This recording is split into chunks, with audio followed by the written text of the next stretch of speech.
সম্মানিত দিনী ভাই বোন, সাদ রাদিয়াল্লাহু তাআলা আনহু বলেন, রাসূল সাল্লাল্লাহু আলাইহি ওয়াসাল্লাম বলেছেন, দাওয়াতু যিন্নুনি জাদা রাব্বাহু ওয়া হুয়া ফি বাতিল হুতে। মাছওয়ালার দোয়া যখন তিনি তার প্রতিপালককে বললেন তখন তিনি মাছের পেটে। মাছওয়ালার দোয়া যখন তিনি তার প্রতিপালকের কাছে দোয়া করলেন তখন তিনি মাছের পেটে।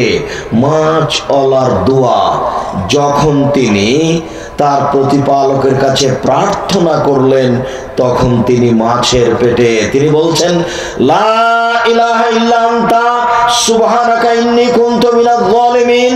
আমি ইউনূস সাগরের মধ্যে মাছের পেটে বলছি, আল্লাহ ছাড়া কোনো মাবুদ নেই।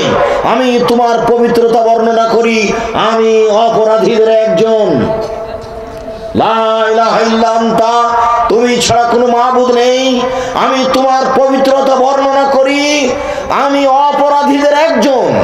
আমি মাছের পেটে থেকে বলছি, সাগরের মাঝে পানির মধ্যে মাছের পেটে থেকে বলছি, আমি ইউনূস, আমি তোমার পবিত্রতা বর্ণনা করি, আল্লাহ ছাড়া তুমি ছাড়া কোনো মাবুদ নেই, আমি অপরাধীদের একজন।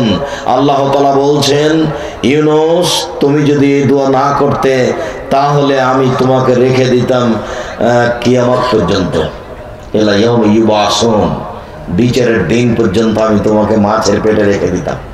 তিনি এই তাসবিহ পড়ছিলেন, এই দোয়া পড়ছিলেন। রাসূল সাল্লাল্লাহু আলাইহি সাল্লাম বলেন, যে কোনো পুরুষ, যে কোনো নারী, পৃথিবীর যে কোনো পুরুষ, যে কোনো নারী, ফি শাইইন, যে কোনো ব্যাপারে, যে কোনো সমস্যায় এই দোয়াটা পড়বে, রাসূল সাল্লাল্লাহু আলাইহি সাল্লাম বলেন তার দোয়া কবুল করা হবে,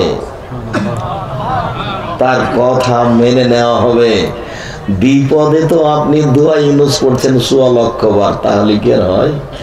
মানুষ কি আর ১৬ লক্ষ বার দোয়া ইউনূস পড়তে পারে? এটা কথা হলো, দোয়া ১৬ লক্ষ বার মানুষ সিরিয়াল টিকাতে পারে? মানুষ তো মানুষ, মানুষ কি ফেরেশতা?